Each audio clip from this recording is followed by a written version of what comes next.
Den 3. september 98 for fanden.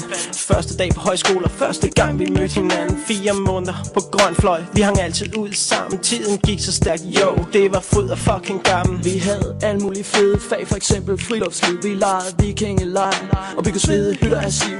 Sov i en bivak, det var noget, der var godt for fællesskabet. Prøvede rappelling, jo, det var vi bare hængt af i rebet. Nu er tiden gået, Fuck, hvor var det fedt. kun minderne tilbage. Fuck, hvor var det fedt. Den svedigste tid. Fuck, hvor var det fedt. Fuck, hvor var det, ja, det var så fedt. Det er så fucking hot at gå på højskole. Det styrede for hårdt, ja, det var big time. Så ryst din røv til den her. Hvad fanden skal jeg sige? Det var så fedt bare at være der. Der var madhold, vi lavede altid kylling med kartofler og ærter. Og vi havde et fag, der hed japansk keramik. Det var rigtig fedt at lave askebær med en fremmed teknik. Når vi havde rytmisk samspil, så hyggede vi max. T og K, wow guitar, Anita spillede sax. Og når vi havde drama, slap vi følelserne løs. Rico lærte at græde på kommando, men han var også bøs. Nu er tiden gået.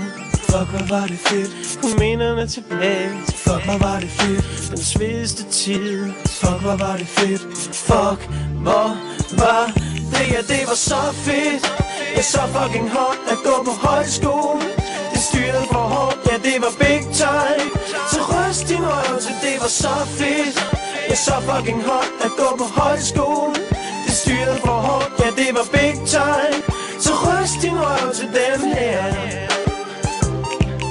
Men pludselig om dagen, hvor vi skulle sige farvel, alle stod og græd, og selv lærerne var med. Folk udvekslede telefonnummer, så vi kunne snakkes ved.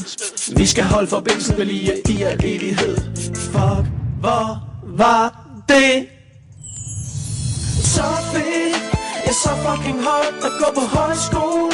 Det styrede for hårdt, ja, det var big time. Så ryst din røv, ja, det var så fedt. Det er så fucking hot